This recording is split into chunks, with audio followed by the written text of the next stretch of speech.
انا اعطینا الکوثر، اے نبی کریم ہم نے آپ کو حوض کوثر دے دی۔ یہ کوثر کیا چیز ہے؟ کوثر یہ اسم فاعل ہے۔ اچھا ایک بات یہ کہ آتینا کا ہم نے دے دیا، فیصلہ ہو گیا میرا، یہ نہیں کہ کل دے دیں گے، وعدہ نہیں ہے، یہ فعل ماضی کو میں نے دے دیا آپ کو، کوثر پیدا ہے اور کوثر میں نے دے دیا ہے۔ کوثر یہ فعل کے وزن پر ہے، جس کے معنی ہوتے ہیں خیر کثیر کی۔ کیا معنی؟ خیر کثیر، ہر طرح کا خیر، ہر طرح کی بھلائی، ہر طرح کی فضیلت، ہر طرح کا حسن، ہر طرح کا کمال، ہر طرح کا جمال، سارا کا سارا ہم نے آپ کے حصے میں ڈال دیا ہے۔ حسن یوسف دم عیسیٰ ید بیضا داری، اچ خوبہ ہما دانند تنہا داری۔ آپ سارے نبیوں کی خصوصیت ہم نے آپ میں رکھ دی، بلکہ وہ ساری فضیلتیں جو آپ کو دی ہیں ہم نے اس سے پہلے بہت سارے نبیوں کو نہیں دی، کسی کو نہیں دی، وہ خصوصیت ہم نے دی۔ ہم لوگ اللہ کے رسول کی شان اور آپ کی آن اور آپ کی عظمت اور آپ کا تقدس نہیں جانتے اور نہیں مانتے۔ ایمان ضرور ہے لفظی طور پر، لیکن وہ جذبہ، وہ ولولہ، وہ حوصلہ اپنے اندر نہیں رکھتے۔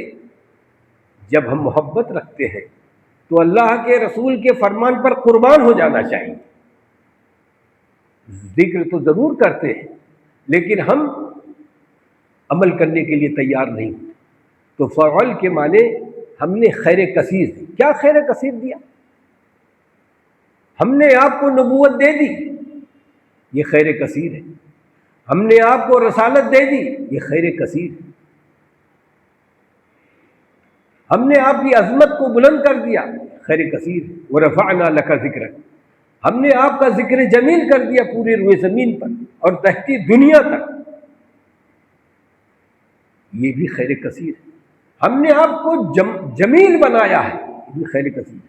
پورا کمال دے دیا، یہ بھی خیر کثیر ہے۔ ہر طرح کے اعلیٰ اخلاق سے اِنَّكَ لَعَلَىٰ خُلُقٍ عَظِيمٍ، یہ میں نے دے دیا۔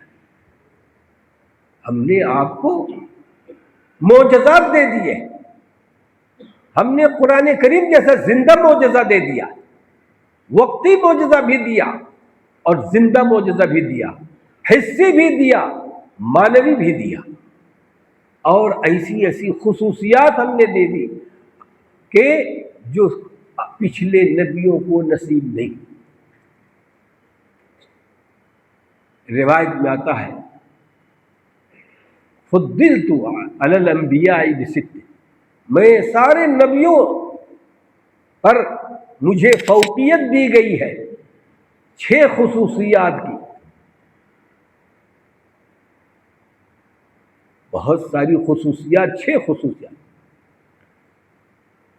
ایک تو نصرت بالرعب، میں ایک میری دہشت، میرا دبدبہ، میری ہیبت غیر مسلموں میں 1 مہینے کی مسافت میں ڈال دی جاتی ہے۔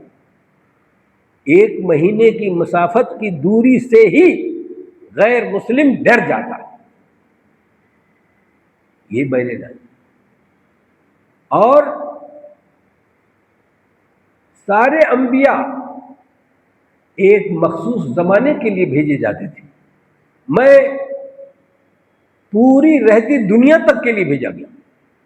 پہلے کی انبیاء ایک مخصوص قبیلے اور علاقے کے لیے میں ساری دنیا کے لیے بھیجا گیا، ہر زمانے کے لیے، ہر جگہ کے لیے، ہر پلیس کے لیے۔ پہلے لوگ مال غنیمت کھاتے نہیں تھے، ان کے لیے وہ حرام تھا، مال غنیمت میرے لیے حلال کر دیا گیا۔ اور پہلے مجھے ختم نبوت ملا ہے، پچھلے نبیوں کو ختم نبوت نہیں ملا۔ جتنے انبیاء آئے تھے، پھر اس کے بعد دوسرا نبی، اس کے بعد تیسرا نبی، اس کے بعد چوتھے نبی، لیکن مجھے یہ نبوت ملی۔ اور بہت ساری باتیں ہیں جو اس حدیث پر، اور آپ نے فرمایا کہ یہ پوری روئے زمین مسجد بنا دی گئی۔ پوری روئے زمین ایک مسلمان کے سجدہ کرنے کے لیے مشروع کر دی گئی ہے. کوئی جگہ مخصوص صرف چند جگہ ہیں، 15-16 ایک روایت میں 7 ہے، اور بقیہ جو ہے استنباطی ہے وہ 16 ہے. ان کو چھوڑ کر کے ہر جگہ آپ نماز پڑھ سکتے ہیں.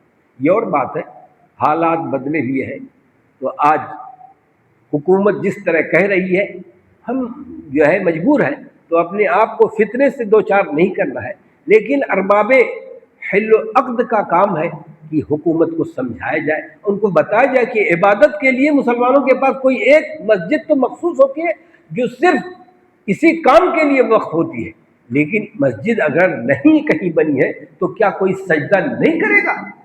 ضرور کرے. سجدہ کرنے کا اسے رائٹ ہے کہیں بھی.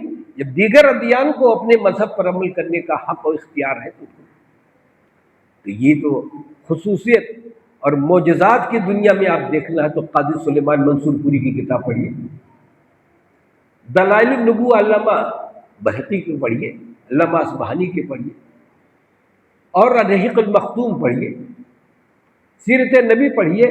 بہت ساری کتابیں ہیں جنہوں نے اس موضوع کو معجزات کو ظاہر کیا ہے. یہ معجزہ اللہ کے رسول صلی اللہ علیہ وسلم کا